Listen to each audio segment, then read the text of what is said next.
Hello Connectivition, kembali lagi bersama saya Marvin Ade Dan saya Sandi Wahyudi di dalam Connect Stories, sebuah program podcast dari Connectpedia yang akan mengulas berbagai macam cerita menarik dari teman-teman pebisnis dalam menjalankan bisnisnya.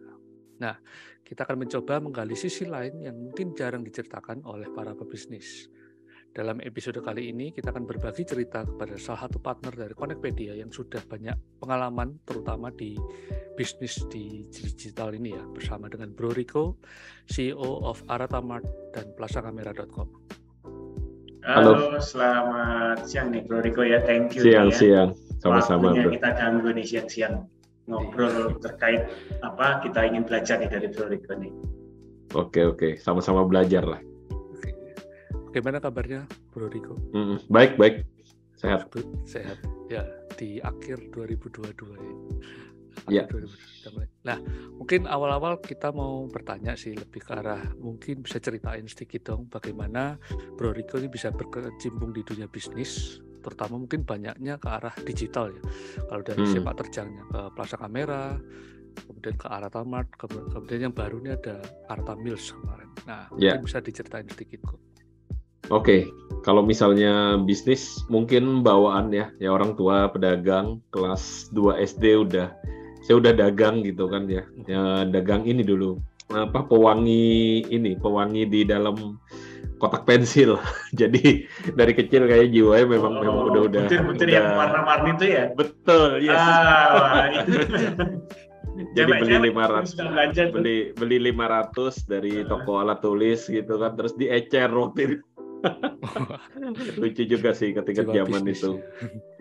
Terus kemudian kuliah sempat bergabung di MLM gitu ya. Dari situ jiwa sales yang muncul gitu ya. Gimana caranya handling objection, ditolak orang, public speaking. Jadi itu banyak belajar sih dari MLM. Sampai akhirnya memutuskan, ya ada beberapa bisnis sih sepanjang 2005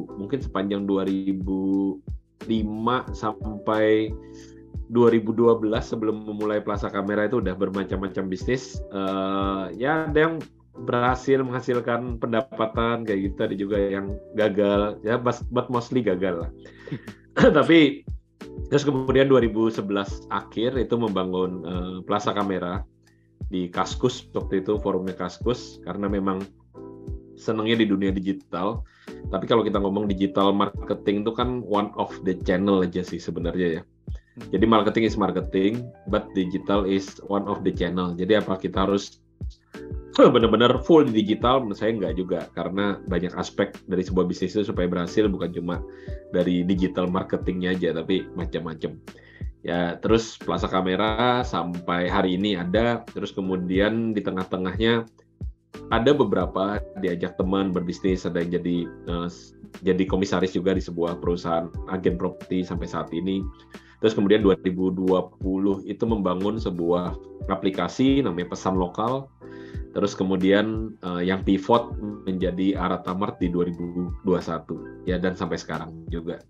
Jadi kalau lihat Instagram saya, mungkin kalau nge-follow gitu ya, story-nya isinya ya jualnya macam-macam, sampai teman-teman bingung nih, kali ini jualan makanan, nanti jualan sayur, jualan laptop, jualan kamera gitu ya, jualan rumah juga. Intinya ya kalau follow story ya kan. Ya. Kalau follow story saya siap-siap dijualin lah ya. Intinya kayak gitu. Ini marketing sejati nih Bro Rico kelihatannya ya. Apa lu gak ada, apa lu mau gua ada lah gitu ya. Iya. Luar biasa. Oke, kalau ngomongin tadi bisnis, mungkin kayak tadi aku berarti untuk Plaza Kamera sudah 11 tahun, lumayan. Maksudnya kayak betul menjalankan tahun bisnis 11 tahun luar biasa banget sih. Apalagi katanya Pak Sandi kan kebanyakan ini ya, bisnis kalau sudah lebih dari 5 tahun banyak sukses. Yang tumbang. Kok main tumbang? Enggak lah. Sebelum 5 tahun. Sebelum 5 tahun. Ya. Betul. Katanya ini kalau riset Bro Rico ya, riset yang aku baca ya, bisnis tahun bertahan pertama biasanya bisa sampai 3 tahun lagi. 3 tahun dia bertahan katanya bisa 5 tahun lagi. 5 tahun bertahan katanya bisa 10 tahun lagi. Katanya gitu sih. Betul. Jadi kalau kayaknya memang seperti itu ya. Kalau Bro Rico udah 10 tahun lebih kan Plaza Kamera, berarti bisa bertahan 20 tahun lagi tuh. Amin. Semoga. 2 kalinya. Amin. Nah, Aku ingin mengulik hal yang menarik sih. Kalau tadi kan ada Alfamart, kemudian ada juga Plaza Kamera. Nah, mungkin kalau sebetulnya Bro Riko ini lebih suka apa ya? Maksudnya emang jualannya atau semua dijual, atau mungkin ada aku suka jualan di bidang A, di bidang kan pivotnya cukup ekstrim dari jualan alat-alat elektronik tiba-tiba jadi makanan ya, mungkin secara bisnis kayak ini treatmentnya pasti beda banget nih. Atau karena passionnya dua ini, Bro Marvin ya. Passionnya juga suka digital, juga suka makan. Jadi gimana ya? Itu natural. Natural. Atau peluang, murni peluang nih. Ini kita mau belajar nih. Sebenarnya lihat peluang ya. Jadi kalau misalnya memang konsentrasi, kalau di kamera memang senang fotografi. Soalnya memang kalau di kamera terutama, kalau misalnya nggak senang fotografi mungkin sulit ngikutin. Karena barang baru terus ada, teknologi baru ada, dan itu kita ngikutin gitu. Jadi kalau nggak ada passion di sana kayaknya berat sih. Kecuali memang ini ya, melanjutkan dari orang tua ya mungkin udah beda. Tetapi kalau misalnya kita starting new business sih, kayak memang Plaza Kamera itu bisnis yang dari passion, dari kesenangan. Terus bagaimana dengan pesan lokal? Pesan lokal itu aplikasi yang membantu orang untuk punya sistem order management. Nah, kalau itu lihat peluang, dan juga sebenarnya karena di Plaza Kamera kita kan di retail kan, jadi kita ngerasa belum kemudahan dalam bertransaksi itu bisa mensupport penjualan. Nah, jadi waktu itu belum atau mungkin sudah ada tapi mungkin mahal atau orang tidak terbiasa, kita bikin sebuah aplikasi benar-benar mudah pemakaiannya. Jadi tinggal install aplikasi itu, terus kemudian websitenya langsung jadi, tinggal isi produk semudah mereka isi produk kayak di aplikasi jualan ojol lah kayak gitu ya. Nah jadi kayak gitu yang kita lihat waktu itu, makanya berdirilah Pesan Lokal. Nah kenapa pivot ke Alfamart? Karena pada dasarnya bisnis startup kan ada investasi juga kan ya.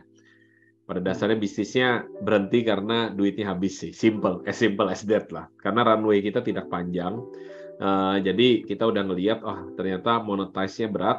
Akhirnya ada teman yang secara bisnis jalan profitable, dan kita lihat ini menarik gitu. Pasar groceries itu menarik karena konsumsi ini mau krisis mau enggak, orang tuh tetap konsumsi.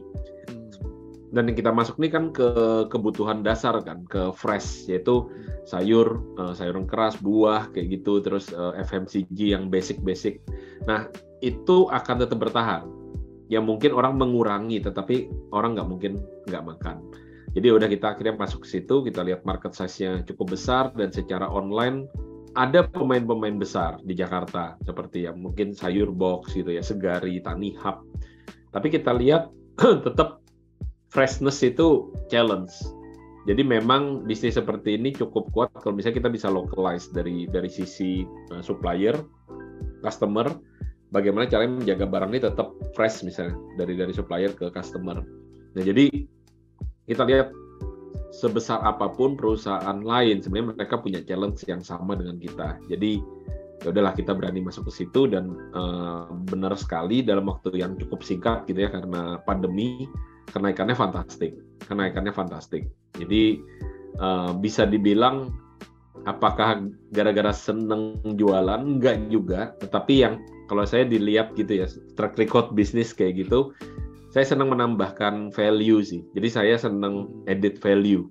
Jadi kenapa muncul Plaza Kamera? Karena kita lihat kita bisa mendeliver value, dan orang datang ke Plaza Kamera itu bukan sekedar transaksi beli barang, tapi diajarin sampai bisa beli drone kadang 2-3 jam di toko. Kalau itu kita beli lewat marketplace, sampai ke rumah kita belajar sendiri. Nah, tapi kalau di Plaza Kamera datang tuh diajarin sampai bisa. Jadi itu yang added value-nya itu yang betul. Begitu pula di Alfamart, nanti kalau misalnya ada kesempatan nyoba gitu ya, di Alfamart itu banyak added value yang kita tambahkan, dari kepastian jam sampai, terus ya ada campur tangan teknologi juga, WhatsApp otomatis gitu. Terus misalnya customer tuh beli pertama, kita juga sadar kayak kita kasih gift supaya dia bisa beli kedua, beli ketiga.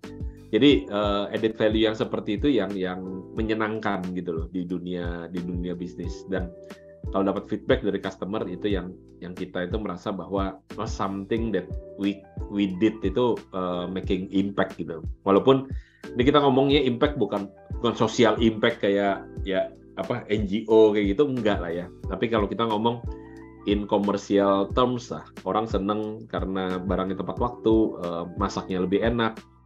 Terus misalnya kita bisa kirim ekstra pagi, itu kita startnya bulan apa ya, waktu Mei. Kita kirimnya ekstra pagi itu bulan Mei itu bisa ngirim paling pagi antara jam 5 sampai jam 6. Jadi kita menyasar ibu-ibu yang waktu itu sudah mulai masuk kerja. Kan peak-nya Omicron itu kan sekitar Februari Maret ya.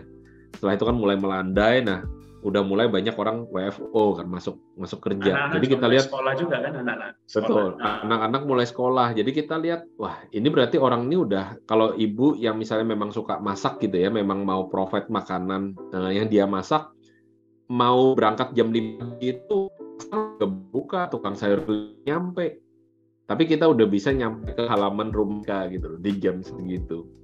Nah itu yang menopang. Syukurnya banyak online groceries lain mungkin tumbang atau mengurangin staff dan segala macam. Kita masih bisa mempertahankan ini kita revenue kita. Bahkan 40% itu transaksi terjadi yang kiriman ekstra pagi. Jadi ekstra pagi itu muncul justru after pandemic gitu ya. Dan ternyata itu menyumbang kurang lebih 40% income. Nah, jadi added value sih mungkin ya yang ada kesenangan. Selama ini konsumen merasakan solusi benefit added value-nya, nggak peduli kompetitor banyak yang tumbang, itu yang malah dicari ya sekarang ya, Bro Riko ya. Benar. Jadi bisa hit apa ya, kalau menurut saya itu hit kayak pain point-nya si para user kan. Mereka butuhnya pagi-pagi, ternyata ada yang service yang menyediakan betul-betul pagi, jam 5 pagi. Itu persiapannya jam berapa? Jadi ibu-ibu nggak usah mandi dulu, nggak usah make up ke pasar ya, dia langsung terima barang sayur. Karena ibu-ibu kalau mau ke pasar kadang dandan dulu loh, ya. Oke. Yeah. Oke. Kita lanjut. Jadi mungkin lebih kan, Bro Riko masih online kan? Online. Oh ya. Mungkin sinyalnya tadi sempat jelek. Oke, udah clear. Siap. Oke. Nah, sebetulnya kalau ngomongin tadi ya, berarti ada pain point yang dijawab oleh Artamart ya dalam hal ini. Yes. Pagi-pagi yang betul-betul tidak ada service yang sampai sepagi itu jam 5 pagi ya tadi. Jam 5 pagi. Itu siap-siapnya jam berapa? Kita sebenarnya jam 9 tuh kan kita close order 9 malam. Jadi terus buyer kita berangkat ke pasar induk kayak gitu kan, membelikan dan segala macam. Jadi kita ngejar supaya jam 4 itu udah beres semua. Oke. Jadi jam 4 itu udah beres, setengah 5 itu kurir udah datang dan udah berangkat. Jadi bahkan yang Sidoarjo pun Candi misalnya paling jauh, kalau titik Sidoarjo itu sampai Candi, itu juga tetap bisa terima sebelum jam 6 pagi. Oke. Mantap banget. Wah ini. Oke, itu menurutku satu hal yang jadi service plus ya dari Artamart, di mana kalau ngomongin ya mungkin yang lain mungkin tidak nggak tahu sih, pagi-pagi mungkin, soalnya jujur saya belum sampai sekarang nggak ada sih, kayaknya sampai sekarang belum ada yang sanggup ngikutin itu ya.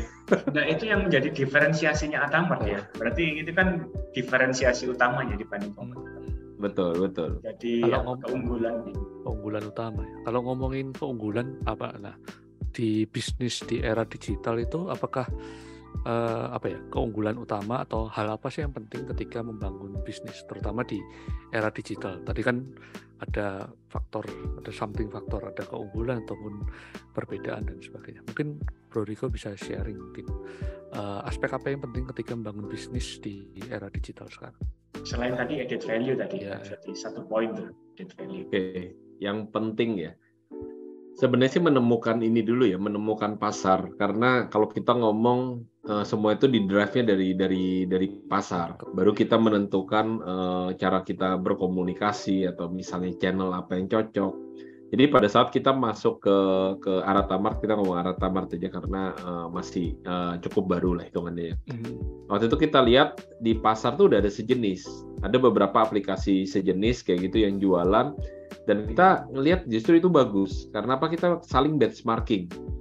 dan ada peluang untuk bukan kita yang membabat alas gitu ya, karena kalau di marketing itu kan paling susah itu kalau edukasi kan, produk really new product, itu kalau mau edukasi market itu akan sangat lama gitu loh. Jadi punya aliran jangan jadi nomor 1 sih, kalau bisa jadi nomor 2 atau nomor 3 aja munculnya. Karena apa, kita bisa belajar dari kesalahan yang nomor 1, atau kita yang lihat nomor 1 ini kenapa masih nggak works misalnya. Nah itu kita bisa pelajari sih. Jadi waktu itu kita lihat ada kebutuhan, terus dengan adanya pandemi itu memaksa orang sebenarnya untuk belanja online. Nah kita waktu itu akhirnya kita masuk, cara berkomunikasinya juga kita lewat Instagram. Waktu itu TikTok mulai naik sih, belum se-hype sekarang. Tetapi kita putuskan TikTok ini secara niche market dari survei kita itu anak-anak kecil gitu loh, atau 25 tahun ke bawah lah mayoritas. Remaja, betul. Ibu-ibu itu tidak di sana. Jadi padahal market kita itu target kita 35 sampai 55. Nah, market kita itu adanya tetap di Instagram. Akhirnya apa? Kita fokus ke Instagram, dan cara berkomunikasi kita adalah kita bikin satu avatar gitu ya, satu admin yang ada namanya. Karena saya lihat belajar dari dulu ada salah satu konsultan ini ya, financial, dia miminnya itu jago banget membikin sebuah conversation gitu loh, dan miminnya itu kerasa nyata karena seolah-olah kayak orang beneran. Ya memang ada orang di baliknya, tetapi gimana cara membawakan itu harus benar-benar orang, walaupun nggak kelihatan mukanya kayak apa. Nah itu yang kita bikin di Arata dengan sosok Ara. Jadi Bu Ara ini kita bikin juga speknya gitu ya, ibu-ibu muda, profilnya seperti apa, anaknya 2, tinggal di Surabaya, orang tuanya kayak gini, hobinya makan ini dan segala macam. Ara ini hidup akhirnya, Ara ini hidup. Jadi itu yang kita lakukan. Jadi sampai sekarang itu kalau customer lama itu udah biasa banget manggil kalau di DM tuh, Ara aku kayak gini-gini, Ara tolong dong titip kayak gini, aku mau komplain Ra kayak gitu. Jadi manggilnya udah bukan mie. Ya, manusianya kelihatan. Betul. Ada sosok personnya secara personal. Nah karena human connected with human gitu ya. Human itu not connect with the brand. Jadi at the first time ya, kalau kita ngomong pertama kali building brand itu akan sangat mahal dan lama, sedangkan kalau kita connected human to human itu kecenderungannya lebih cepat untuk connect. Bro Riko, kalau boleh tahu Arata ini apa artinya? Arata itu bahasa Jepang, betul. Bahasa Jepang artinya fresh, new gitu ya. New. Jadi memang akhirnya kan Arata Mart ya fresh mart, sesuai lah.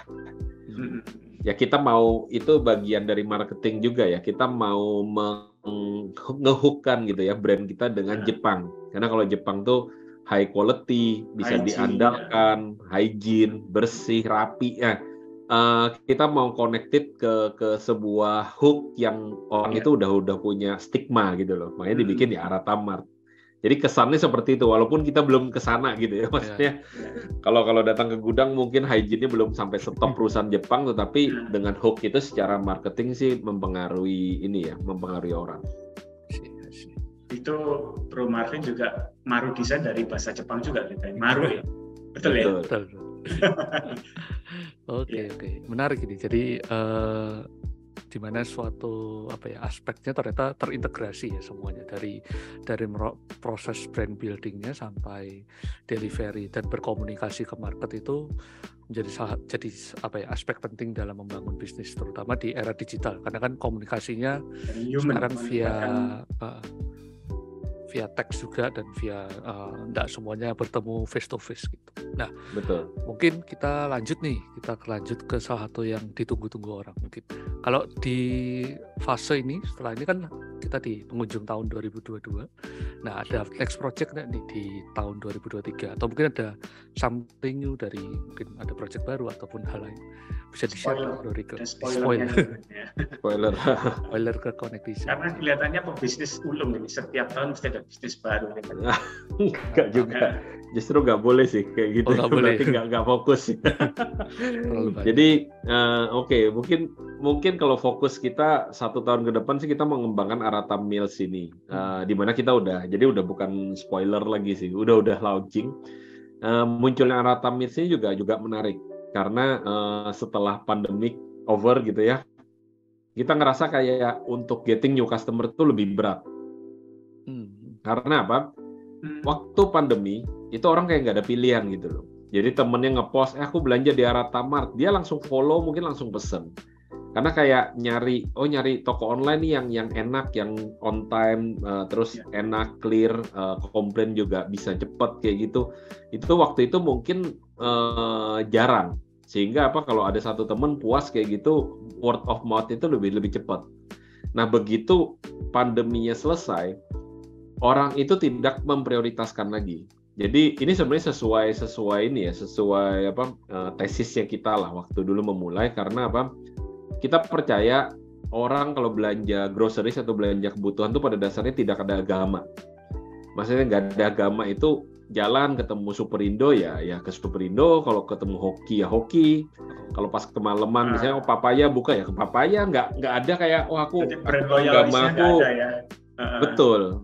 Mungkin ada yang lebih prioritize, mungkin dekat rumah. Kalau di tempatku mungkin karena dekat remaja kayak gitu, yang butuh dikit-dikit ya ke remaja. Ke Superindo butuh effort lebih. Kalau ke hoki kena parkir kayak gitu ya. Jadi di otak nih mikir terus. Cuma pada dasarnya kita tidak memusuhi atau memfavoritkan salah satu. Ya lihat kepentingannya aja yang mana. Jadi kalau di tol misalnya Indomaret rame antriannya, Alfamart sepi ya kita ke Alfamart, udah simple sih. Jadi pola belanja orang Indonesia yang kita lihat kebanyakan seperti itu. Jadi tidak ada yang fanatik gitu loh. Nah, begitu pula akhirnya waktu kita lihat kenapa orang waktu itu banyak belanja ke Alfamart dan kita dapat momentum, karena nggak ada pilihan lain. Yang offline mereka takut keluar dan segala macam, akhirnya yang online ini yang jadi prioritas. Jadi itu menjadi prioritas karena pada saat itu keadaannya yang memaksa. Pada saat udah bebas kayak sekarang, itu udah nggak ada lagi priority bahwa aku harus belanja online. Sehingga apa, kita merasakan bahwa misalnya yang tadinya belanja hampir tiap hari, sekarang seminggu 2 kali kayak gitu. Ada yang seminggu sekali, sekarang 2 minggu sekali. Akhirnya kita melihatnya tuh kayak gini, orang tetap belanja, syukurnya sih masih belanja ke Alfamart. Cuma dengan frekuensi yang berbeda, atau misalnya dengan barang yang berbeda. Maksudnya barang berbeda apa? Mungkin dia bisa beli di tempat lain ya, sayur kayak gitu, wortel dan segala macam, tetapi Alfamart punya paketan. Nah ini juga salah satu keunggulan kita punya paketan-paketan siap masak. Jadi bahan-bahannya udah disiapkan semua sama bumbunya tinggal cemplung jadi gitu loh. Dan sekarang kita udah punya 13 paketan. Penyetan, sapo tahu, sambal goreng, balado, mie goreng, mie kuah. Banyak dan ya ini sedikit promosi lah, enak-enak semua. Jadi enak-enak semua. Jadi kalau misalnya nanti ketemu buka Alfamart bingung belanja apa, buat ibu-ibu muda yang baru nikah nih belum pandai masak. Betul. Ya. Jadi slogannya kita beli paketan di Alfamart, auto disayang mertua gitu. Iya, auto disayang mertua. Setuju. Jadi itu yang membedakan, karena kita lihat yang lain bikin paketan asal-asalan, kita bikin paketan tuh serius. Paketan gyoza kita juga enak. Kemarin ada mahasiswa Universitas Ciputra nyoba beli gitu ya, terus dia ngomong wah ya enak gitu loh. Ternyata murah ya, 30.000 bisa dapat 27 piece dan gampang bikinnya, bener-bener gampang. Jadi padahal kalau beli kan 30.000 paling dapat 5 kayak gitu. Jadi 30.000 dapat 28 lah. Jadi harga rumahan rasa restoran kurang lebih gitu ya. Betul. Iya. Nah jadi gara-gara itu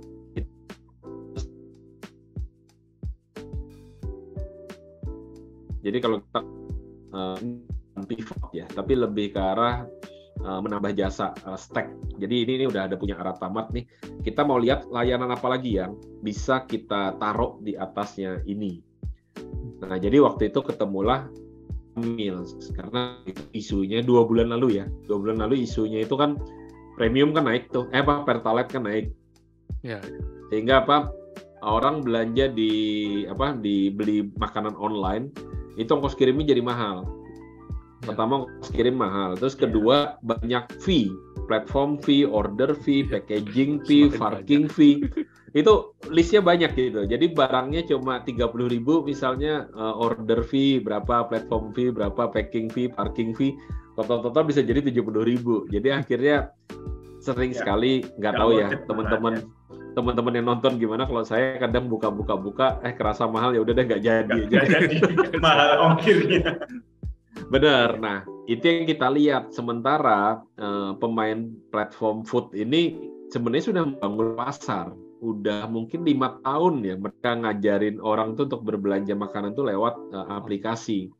Dan karena saking mudahnya dan mereka udah bangunkan platformnya, banyak pelaku F&B ini terlena sebenarnya. Yang punya platform delivery mungkin cuma McD ya. Nah, iya. Selain McD kayaknya nggak ada lagi yang bangun. Karena apa? Ya ngapain aku harus repot-repot gitu loh. Iya. Sama Grab dan Go misalnya udah disediain kok gitu loh. Nah, itu kita lihat sebagai sebuah peluang. Yaitu satu, ongkos kirimnya mahal. Kita lahir Arata Mills dengan ongkos kirim cuma 10.000. Area bagaimana? Kita udah cover area Surabaya, Sidoarjo sampai Menganti, Gresik. Itu udah kita cover. Jadi ya udah 10.000 sama dah kayak Arata Mart. Karena apa? Kita pakai kurir yang sama. Kalau sebelumnya kurirnya cuma berangkat ekstra pagi, siang gitu. Ini ketambah lagi nganterin makan siang. Apakah kurir seneng? Ya seneng lah. Berarti kan dia kerja terus kan. Dapat karena kita ke kurir sistemnya fee per alamat. Jadi ya senang mereka tambahan duit terus gitu. Terus ya income tambahan karena siang biasanya mereka ya nyalain aplikasi gitu ya, nunggu orderan. Nah kalau ini kan kita nggak usah nunggu orderan, langsung kita kasih orderan. Terus kemudian restoran juga mengeluhkan dengan fee yang mahal dan segala macam. Kalau mau laku harus ikut promo, di mana promo pun fee-nya sebagian ditanggung sama si restoran itu. Nah, kita pakai sistem clean. Jadi kita memang markup harga. Jadi kalau dilihat harga kita mungkin sama lah dengan platform lain, tetapi kita nggak ada promo-promoan lagi kayak gitu, atau misalnya harus pakai kupon apa, harus langganan, nggak ada. Kita benar-benar clean, buka, lihat harga berapa, totalnya ditambahin ongkos kirim 10.000. Udah. Seperti itu aja. Itu yang malah disuka konsumen harusnya. Jadi nggak bikin kecewa di belakang kan. Betul, jangan udah promo, nggak nyampe, nambah 30.000 lagi baru diskon. Nah kayak gitu kan kayak istilah orang Surabaya kecelik gitu ya. Kecelik ya.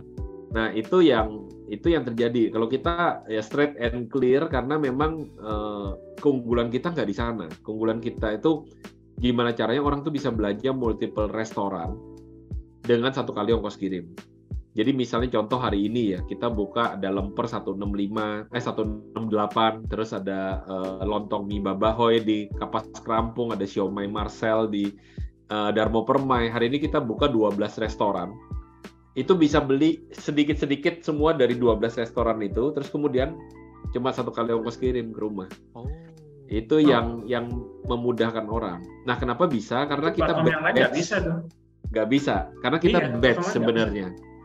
Jadi jam 9 itu kita ambil. Jadi kelemahannya cuma satu, yaitu kita pesen harus in advance. Jadi kita harus pesen maksimum jam 7 pagi dari hari misalnya hari ini nih, bisa pesen sampai besok jam 7 pagi, terus kemudian nanti diantarkan jam 11 sampai jam 12. Nah, jadi kelemahannya cuma satu, kita pesen itu harus sebelumnya. Ya ini trade off lah ya. Kalau kamu mau makan terburu-buru, ya kamu akan dapat fee yang mahal, kena fee yang mahal. Tapi kalau kamu mau planning, pre-order cerita ya, kamu bisa lebih murah ongkos kirimnya. Cocoknya buat ibu-ibu lagi nih kalau planningnya. Ibu-ibu pasti ada budget ya untuk belanja dari suaminya nih. Justru salah satunya yang kenapa muncul ini selain tadi ya GoFood dan GrabFood tambah mahal, tetapi alasan utama kita sebenarnya market utama kita kan yang sudah ada kan Arata Moms kita itu, ibu-ibu yang masak. Nah, ibu-ibu ini belum tentu setiap hari masak. Kadang-kala males kok. Atau lagi repot, anaknya ujian, ngajarin bener. Masak itu cuci piringnya lebih banyak sih. Makannya sebentar doang gitu. Jadi kita lihat waktu itu ibu-ibu ini kadang nggak masak. Terus mereka pengen beli di luar. Nah, tetapi kalau mereka nge-GoFood atau GrabFood gitu ya, itu ongkos kirimnya kan mahal kan. Dan biasanya paling radius 2 km doang gitu. Lama-lama bosen. Akhirnya apa? Ya kita hadir supaya ibu-ibu ini juga bisa planning. Ya udah deh besok aku pakai Arata Mills saja. Jadi kita keluarkan hashtag sekarang nge-Mills. Jadi hashtag nge-Mills harus belanja di aratamart.id sama aratamills.id tadi ya, Bro Riko ya. harus Ya, harus nyobain Connect lah paling. Iya. Connect Vision kita harus coba nih, istri-istri kita wajib coba aratamills.id, satunya tadi aratamart.id ya. Betul. Nggak usah download aplikasi, langsung browse Nggak aja. usah, Nggak usah pakai bikin browser. akun login, nggak perlu, langsung chat Zoom aja ya, chat langsung check out ya. Semudah Langsung check kalau out kita aja. WA-an aja ya, usahakan aja. Betul. Kan? Betul. Dan uniknya begitu kita launching ini, kita baru 1 minggu. Jadi ini minggu kedua, sebenarnya hari Rabu minggu kedua kita jalan. Market kita bertambah, niche market kita bertambah. Yang sebelumnya ibu-ibu masak gitu ya. Sekarang ini udah mulai banyak kantoran. Jadi hari ini kita ada ngirim ke gedung perkantoran di Ayani, ada di bank, di Raya Darmo. Jadi udah mulai akhirnya kita bisa ngembangkan market gitu. Yang tadinya home, rumah, ibu-ibu masak, butuhnya pagi, terus begitu makan siang, ini langsung melebar. Orang kerja, tetap ibu-ibu juga masuk, orang kantoran. Jadi akhirnya benar-benar melebar sih. Jadi ada rute-rute yang sebelumnya kurir itu jarang ngirim. Contoh ke Perak. Perak tuh jarang karena nggak terlalu bentuk perumahan lah ya di Perak ya. Ya. Sekarang nih ngirim ke Perak ke perusahaan kayak ekspedisi forwarder gitu kan banyak di Perak kan. Itu kita ngirim. Raya Darmo itu hampir nggak ada. Ya Raya Darmo siapa ya rumahnya di Raya Darmo ya. Terus sekarang tiba-tiba Raya Darmo kita ngirim udah 2 hari berturut-turut. Beda segmennya udah shifting ya, Bro Rika. Bukan shifting, nambah ya, tambah target marketnya. Bertambah, tambah luas. Betul. Nah itu yang sesuatu yang unik karena ternyata setelah kita mikir lagi apalagi yang kita bisa edit value kan ke customer kita dengan memanfaatkan platform yang kita udah punya, aset-aset digital, aset-aset kayak kurir kayak gitu. Ternyata bisa menambah sebuah bisnis baru gitu loh. Jadi nggak usah khawatir 2023 katanya krisis, asal kita bisa optimalkan market yang kita udah punya, resource yang kita udah punya ya, cari inovasi baru di situ aja ya, Bro Riko ya. Betul. Kita nggak terlalu ngelihat krisis ya, karena dari awal karena kita industrinya di makanan ya. Jadi orang sekrisis apapun tetap makan. Mungkin mereka lebih aware. Justru mungkin kita dapat momentum ya, karena orang semakin aware terhadap cost harusnya. Ya, harusnya plan kan. Jadi kalau memang kita lebih murah, misalnya kayak kemarin tuh ada satu kantor beli langsung beberapa restoran kayak gitu, akan sangat-sangat murah. Jadi harusnya kalau krisis orang kerja pun akan semakin berhemat kayak gitu. Ya. Aratamills harusnya bisa jadi salah satu solusi. Semakin ini ya rasional, semakin Aratamart diterima ya, karena memang konsepnya added value kan dari awal. Betul. Oke, gimana Bro Martin? Ini kita perlu bikin podcast seri kedua nih kelihatannya. Semakin panjang. Iya, ini menarik sekali. Kalau ya depan mungkin bisa diundang lagi Pak. Mungkin setelah nyoba aja. Setelah nyoba. Iya betul. Nah ini istriku ini tak WA sekarang. Coba aratamills.id katanya berapa restoran sekali kirim. Betul. Besok, ada yang lawan, platform lain ada yang lawan nih. Besok list restorannya bisa dilihat di Instagramnya Aratamart ya. Yang boleh di follow lah teman-teman. Oh siap. Dulu. Apa tadi? Instagramnya Aratamart aja ya. Oke. Connect Vision bisa follow ya Aratamart. Aratamart.id ya. Aratamart.id. Yes.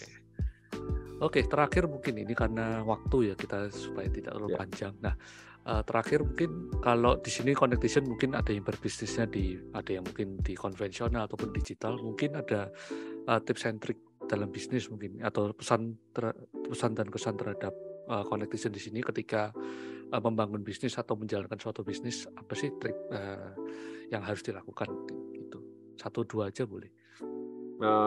Keep evolving mungkin ya, karena event kita di Plaza Kamera udah lewat 10 tahun gitu ya, kita pun masih terus evolve. Jadi perubahan itu sesuatu yang pasti sih. Jadi malah mungkin zaman sekarang ini strategi itu bisa jadi umurnya lebih pendek. Basic tetap harus kuat, maksudnya basic itu kita ngomong value. Jadi value kita misalnya kayak tadi harus edit value ke customer, kepuasan customer. Kita perkuat value kita, tetapi strategi itu mungkin harus tetap evolve ya, berkembang ataupun berubah. Kita nggak lihat TikTok zaman dulu. Sekarang mungkin nyoba main ke TikTok. Di Plaza Kamera pun udah mulai kita main ke TikTok, udah ada beberapa barang yang laku. Tetapi hasil ini juga ya, analisa, oh ternyata barang yang laku tuh harusnya bisa yang di kisaran harga segini. Jadi tetap dianalisa sih. Nah terus jadi keep evolving, dan kedua yang namanya bisnis tuh harus berkembang. Kalau nggak berkembang, pertanyaan cuma satu sih, apakah kita masih melakukan hal yang sama dengan yang kita lakukan dulu-dulu? Kalau misalnya iya, jangan-jangan kompetitor kita sudah melakukan hal yang berbeda, atau kalau kompetitor kita nggak melakukan hal yang berbeda, mungkin customer kita sudah berubah gitu loh. Jadi ya perubahan sesuatu yang pasti kita tidak bisa memusuhi, yang kita bisa lakukan adalah ya kita mengikutin. Kalau kita nggak bisa, betul beradaptasi. Kalau kita nggak bisa, mungkin ya tim kita harus cari juga yang muda-muda gitu ya, supaya bisa memicu perubahan. Yang pertama keep evolving, yang kedua adalah adaptasi dengan perubahan itu sendiri ya. Iya. Oke, thank you Bro Rico atas waktunya. Ini kita dapat sama-sama banyak sekali insight dari Bro Rico. Dan motivasi. Motivasi. Buat istri-istri khususnya. Istri-istri kita. Betul. Yang nggak mau repot. Ternyata ada hal yang baru nih di market. Nah, thank you Bro Rico untuk sudah sharing di Connect Stories kali ini. Semoga kita bisa next berkolaborasi lagi ke depannya. Oke. Thank you. See you sama-sama. Next. Thank you Manison. Bye. Bye.